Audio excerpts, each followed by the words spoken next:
So what you can do is, or what one can do is, when one is applying for a job, Bosch or whatever company or whatever position it is, always try to make your CV relevant to the job what you're applying.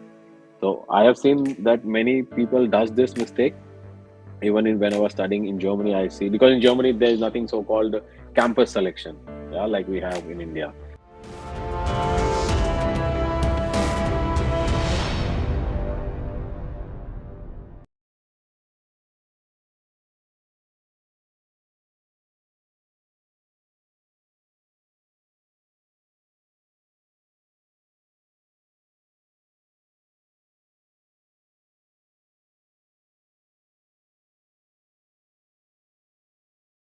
On the behalf of Team The Golden Book, it's a pleasure to have you at the session, sir. Okay, thank you. The pleasure is also mine. And I will start with this is really a good initiative. So really, really good. So kudos to you guys to start this thing to have the alumni more stronger. I mean, this is the core strength of the alumni to have better networking and better communication. And this is really good. I'm really feeling good. Thank Thank you you, for sir, for inviting. your appreciation. Starting with the session, I would like to begin with my first question. That is, so basically, JC is what connects us and it's where everything starts from. So, how do you remember JC? And could you share some memorable moments of your college life? So the journey started in 2005, and I still remember it was in, I think, June somewhere when I came to the college, and I was in electronics and communication engineering at that time, and I was also a hostler, so I stayed in hostel. My hostel number 7. So the 4 years, I mean, how to say, it's the best part of your life. It is something that will never come again, no matter whatever you do. So if you go even for higher studies like I did, India, abroad, but the 4 years that you spend and the things that you learn in this time, it is how to say it, it's incredible. In this time period, the main focus was to focus on the team building. Also, let's say, so do not think about self that you are alone, but think from your batch perspective. Yeah. So we were, I think, 8 or 9 or maybe 10 when we came in the first year, 2005. But after 1 year, we were only 7 left. Yeah. So we were, and then we stayed together. So first year was very challenging because it was a completely new atmosphere as well. So coming, so I mean, if I tell about my family background, so my father had worked in Indian Air Force, so I was coming from that background, and then out of nowhere, I'm suddenly put into an hostel. So it was a little hard to cope as well. Uh, and then I met my classmate, my batchmate from different backgrounds. So it was, I mean, it was a roller coaster ride, I would say this way. Yeah. So we learned a lot. We did a lot of mistakes as well. So now everything is flashing. So it's really hard to put it into the words. Yeah. Everything that is coming to my mind. Starting second year, it was then quite relaxing. Then you entered into your senior phase of your study life. And then I mean, most of the time it's again spent in welcoming the juniors at that time. And then you also think about, okay, from third year onwards, your campus placement will start. Yeah, so that then again comes into the focus. Also in first year we had this I mean, everyone studies the same subject no matter which branch they are coming from. So it was just that something you study in one semester, first semester, the others are studying the same thing in the second semester. So from the first year it was more like I mean, the connection, I mean, we know many people, but from second year it was more, mainly going into the direction of your branch specific. And I still remember, I think it was second or third year, a band first time came to JC. uh, I forgot the name. Dr. Sane, I think, the guy who sang this song, I mean, Dr. Palas Sane, if you remember, Euphoria band. So that was the Yes, first sir. band that, so it came, I think it was third year or maybe second. I don't remember exactly, but they came, and that was the only moment during study that we felt, okay, we do something else also apart from studying in the college. Uh, Third year was mostly with the all campus placement and all. I was not very fortunate, so I didn't got placed in the third year. So I was very confident that I would get crack the first company, which is normally TCS. But unfortunately, it was like I mean, I remember six semester I didn't get anything. In seventh semester, then I got selected in two companies. Vedanta was one, and I think Tata Power was second. So I got placement. Final year is mostly nostalgic. Half of the semester is gone in thinking, we are getting passed out now. What will happen? Blah blah blah. People who got the job, they are now discussing. So there's a different group. They discuss, okay, what to do next. And many of the people, they are also thinking, okay, we do some studies, or we prepare for something, some competitive exam, like this public sector PSUs. And and then at my time, UPSC wasn't that much. Let's say people were not that crazy. Though I have a couple of friends who did the preparation, but mostly it was about the PSUs like NTPC, Bell, and all. My next question So, goes that what is the thing that you love most about the JC and you think that other colleges may not be able to offer? oh yeah. So first of all, the curriculum and the labs that we have. Yeah. So I still remember there were we had in mechanical engineering there were, let's say, labs which are not available in any of the college, at least in Jabalpur at that time. Also in electronics and communication, we have this antenna lab where we can do the things. I mean, practically. So it's not just theoretically that you study and then so the infrastructure point of view was something that I'm really grateful that I got this. I mean, in my college, and the campus was huge. So this is something when I see now the private colleges and I see that they are just building around one build. I mean, the whole campus is just around one building. So in that matter, we were very lucky. It was a huge and big. I mean, it is still a huge and a big campus. So these things I think, that other colleges should also think about that it's not just one building, but you need to provide proper campus, you need to provide proper infrastructure for the students. So this is something that the JEC, tops, at least in Jabalpur, I would say. My next question goes that could you share your journey of becoming a solution manager in Bosch and how did your experience from your education point of view and other experiences help in your role? Okay. So now, so solution manager journey is quite big. So like one of your classmate or batchmate said, start 13 years of experience. So in 2009, I started to work in Nokia Siemens Network. So I didn't went to any of the let's say companies which I got selected in the college. Instead, when I just finished the college, there at that time there was a GET, Graduate Engineer Training Program from Nokia Siemens Network. Now it is called as Nokia Networks.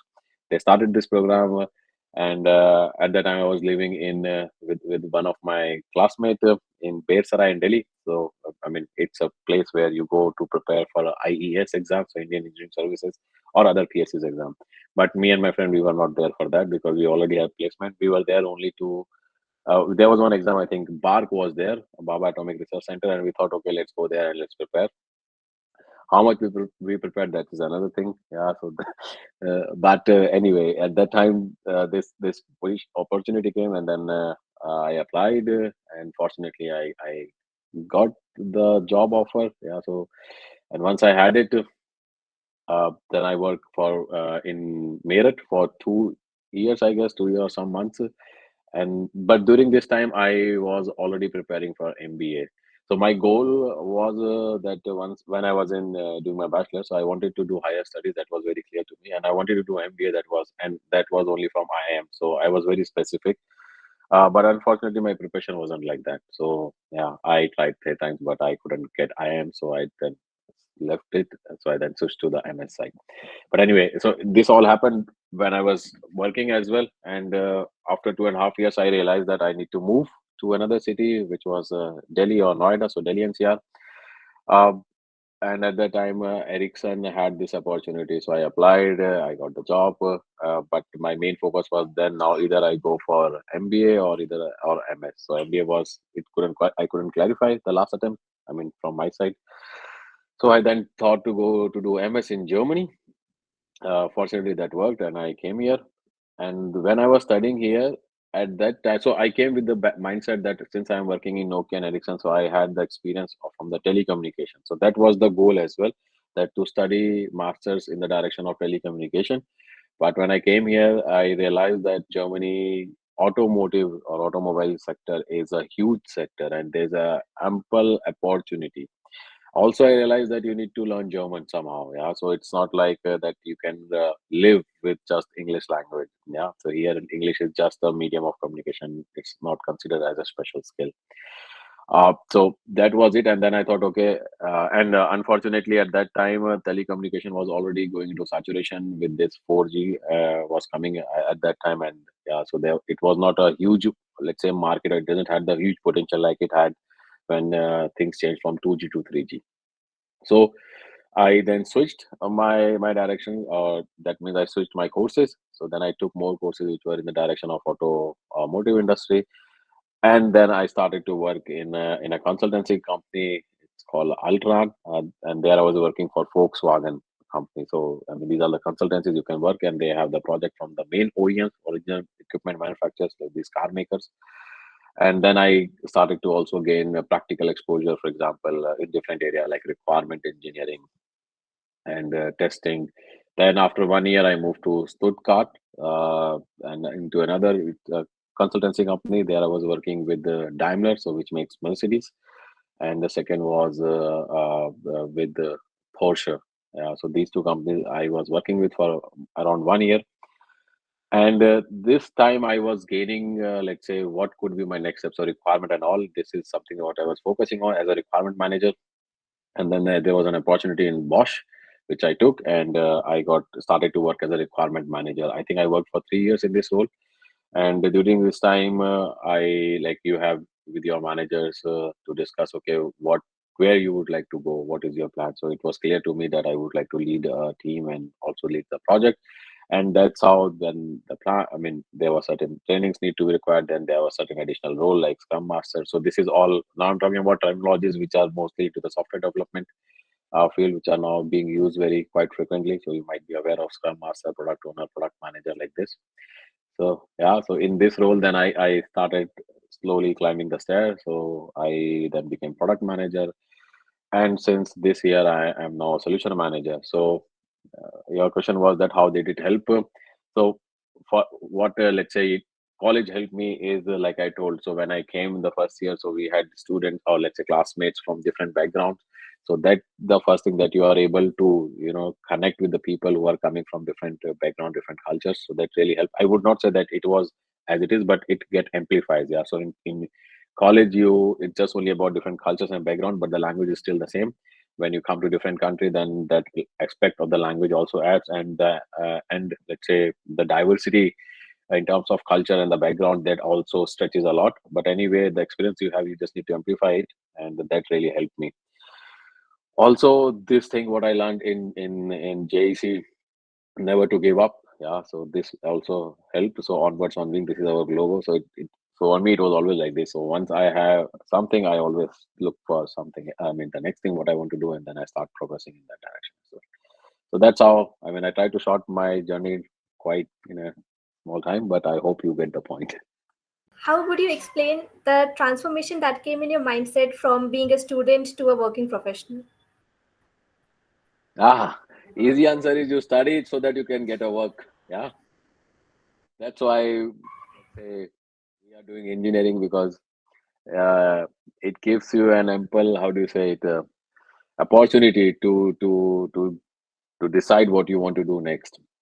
How I would say, once you are done with your bachelor, yeah, so then I mean, so my philosophy was so that I always consider when you are 20 and until you become 30. So this 10 year of time is a time where one should always do experiments with their life. So experiment in terms of let's say the goals, for example, yeah, that what they would like to become. They should not worry about, okay, what if I fail. For example, I told my example, right? I planned for MBA. I gave CAT tries. I couldn't get, let's say, I my last score was somewhere in 92 percentile or something, but that was also too less even to get a call from a good MBA B schools. Yeah.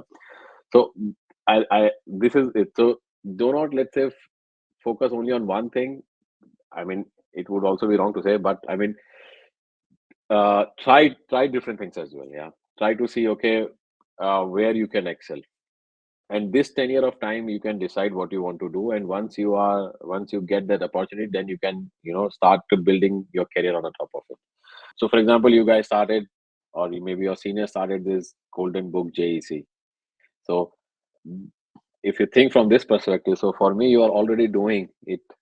Yeah, you're already in this step, because it's not required by curriculum. If I hope it's not changed. Yeah.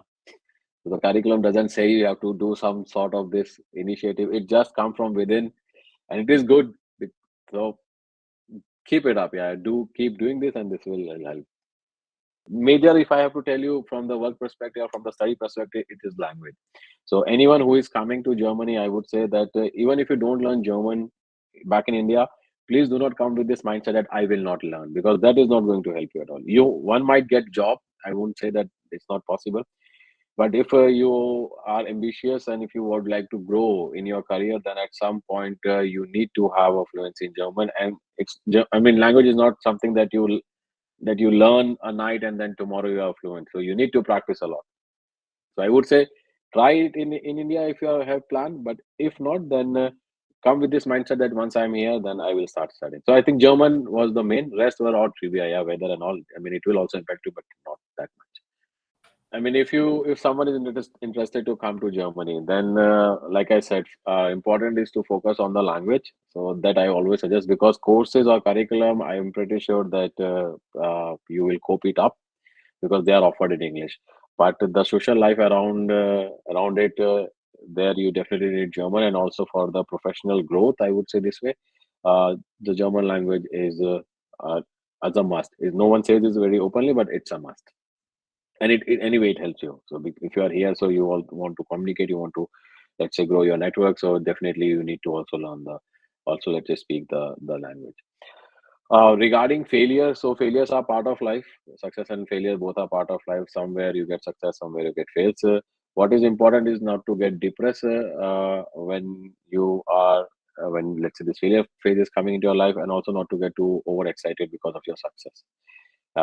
So what important is to learn. So from your success, also try to learn that what things you have done good, what are the areas where you can still improve, and from failures, it is very clear that okay, what not to do. So there is one thing, even if you're not able to understand what I have to do, at least you come to know from failures that what not to do. Yeah.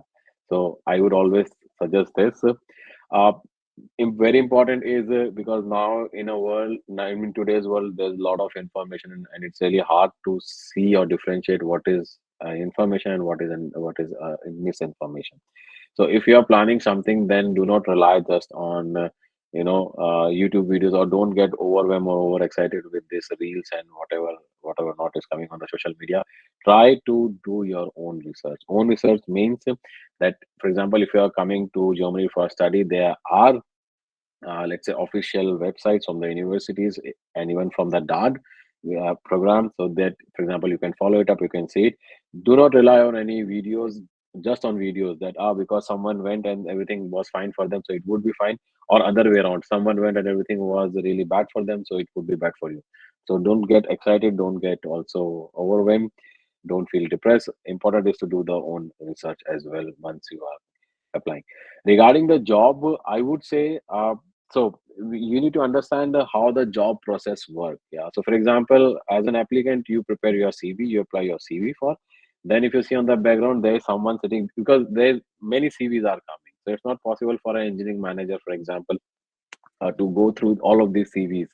This just takes too much time, and time is equivalent to, you can say, equivalent to your money. So basically, if you're putting efforts into it, then you are also investing, putting your company resources into it as well. So the process is simple. When so many CVs come, there is someone sitting from the HR, or someone who has given this responsibility to look through the CV. This person need not to be a very technical person, yeah. But what he does mostly is to look at the keywords what are set inside the job description for which you have applied, and then matches with your CV. If the description matches good, then these CVs are passed to the hiring managers. Then they go through this CV, and then they see, okay, if they're interested or not, and that's how the interview cycle starts. So what you can do is, or what one can do is, when one is applying for a job, Bosch or whatever company or whatever position it is, always try to make your CV relevant to the job what you're applying. So I have seen that many people does this mistake. Even in when I was studying in Germany, I see, because in Germany there is nothing so called campus selection, yeah, like we have in India. So it's like once you finish your degree, you have to find your job your own. It's not, I'm not, it's not hard. It's easy also, but obviously for the first time it looks really different because we are not. Let's say I was, for example, for me it was something really scary at the start because I have not. I never did it. So I had jobs when I was studying. So important is to do that. Second is make cover letters because cover letter consider it like this. So whatever you cannot explain inside the resume or CV, you can explain it inside your cover letter. So always try to make these two things according to the job description and then go apply for it, and then you get interviews on. If you are not able to get selected in the first interview round or second, then you can think about what goes wrong, or the best is to ask. So here this is also one good thing that I find. If you're not able, if someone get rejected from a company, then you can definitely ask for your feedback and they provide you a very detailed or good feedback that where they see that you were lacking. So sometimes it is not even your fault, sometimes it is something that they find someone better with better experience, less salary. I would like to ask you that what would you suggest the freshers who want to join the automotive sector? Any of your suggestions? Yeah, so I would start with this. So I'm still working for automotive sector. Yeah, so it was not I just worked before. Uh, Automotive sector is a huge sector. Yeah, so I mean, you have a car which have a lot of mechanical stuff, and then you also have software. If you see today's trend, software is let's say a new thing which is now selling inside the car. So now people are not only, let's say, or let's say the end user doesn't only want to have a high horsepower, but he or she is also interested to see how the car is from I mean how comfortable the car is.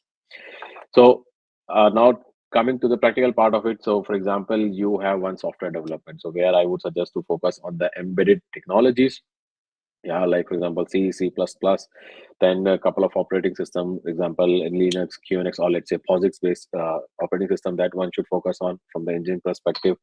Someone coming from the mechanical background, so I mean they already know because they are already in this field for a long time, so they know better than this. I'm mostly from the software side, so there I will then tell. uh, Apart from, let's say, this, there's also something now news coming, which is or not coming, which is already available. So autonomous driving, if you see it. So there are certain levels of autonomous driving, and for this autonomous driving, artificial intelligence and machine learnings are very, let's say, are the vital pillars of it. So I would suggest the students to focus, or who are having studying these branches should also focus from this perspective.